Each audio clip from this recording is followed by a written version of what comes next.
Welcome back and thank you for joining us here at Entertainment Speakeasy, where today's topic is addiction portrayed on film. We have a special guest with us today, Ariel Eliaz. Yes. It's okay. Thank you for joining us. Absolutely. I wanted to make sure I said it right, so I was like, Eliaz. Got it. Welcome. Welcome. Thank you. Well, cheers. Thank you. And clearly, you're not drinking what we're drinking. No, I'm drinking water. Yes. Cheers. And Cheers. I can drink what you're drinking. You just won't find me for 3 months. Okay.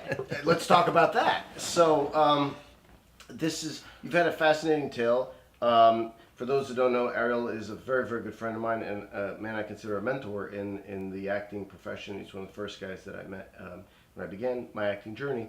And he is sober, and he spends his time helping others in that vein. Would you care to tell us more? No, not at all. Oh, great. That's going to make for a Just great completely kill it. And we will jump right into it. I like most 14-year-olds, I went out and thought I could just go out and have a good time and drink. And that drinking led me to something else that led me to something else. And it was a downward spiral for a good 20 years. It brought me down to my knees. I ended up homeless on the streets. It was pretty rough. At 34, summing up the story here, it's very entertaining, but that's for a whole film. At 34, I got sober. I turned my life around with the help of another individual in the fellowship. And I still went about a year without a job. I didn't know what to do. And somebody said, well, do you have any experience in anything? And given the fact that I was an alcoholic and a drug addict for 20 years, I said, I'm really good at lying. And I said, well, maybe you should... pretending. Maybe you should be an actor. I said, all right, I'll give it a shot. And that's what I did. And my career started picking up. So this gets at an interesting thing because we're talking about, of course, addiction on film.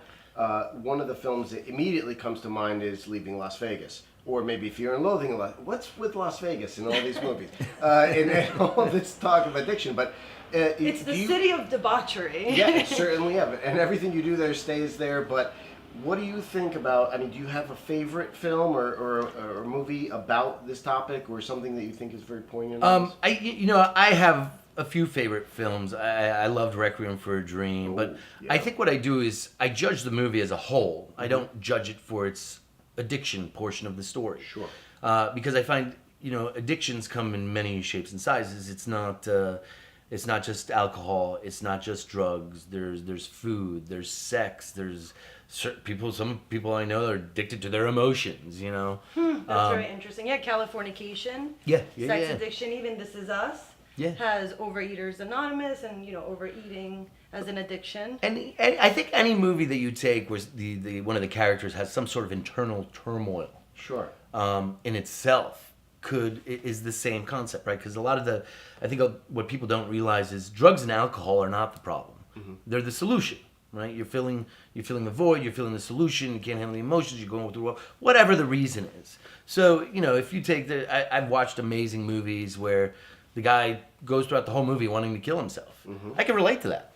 I could relate to that misery of having to, in my case, I had a great solution. Drugs and alcohol work really well. You'd be surprised. Until they don't work anymore. Yeah. Then you're in trouble. Then you're in trouble, right. You bring out a great point because we have another show that focuses on suicide on film. And of course, a lot of that goes in. One of my other favorite movies is Scent of a Woman, where the guy is, obviously it's Al Pacino portraying Lieutenant Frank Slade. Frank. Blind, Yeah, where he's blind and he's blaming everybody but himself for his problems, even though he became blind by pulling grenades out and then juggling them, and one got away from him and made him blind. And he's a drunk, he's a this, he's a that, and he's using all these various things, and he's sailing towards his eventual suicide, were it not for the intervention of a very timely help by Chris O'Donnell. Right. So, Philip Seymour Hoffman was in that too. Oh God, what a talent! We've lost many talented artists, musicians, actors, directors. Yes, absolutely. And even normal people to this terrible, terrible disease. And I feel sometimes the addiction or even the recovery is just a vehicle in the character's arc, in the story's arc. If you, for Scent of a Woman, if you watch Scent of a Woman, the times that he was most relaxed was when he was sitting in his little chair doing nothing but drinking. Absolutely. You know, when he went to Park Avenue and started staying at the hotel, He was... then he just started, right, yeah. Or even at his brother's, where everything was chaos around him, but he himself was having a ball. Absolutely. So we clearly have our opinions on this topic, but we'd love to find out your opinions. Please reach out to us on Twitter, Instagram, and Facebook. Let us know what you think about this very, very interesting topic. We thank Ariel Eliaz for being with us today, and we will see you next time. But until that time, cheers. Thank you again. Cheers. It's water, I swear.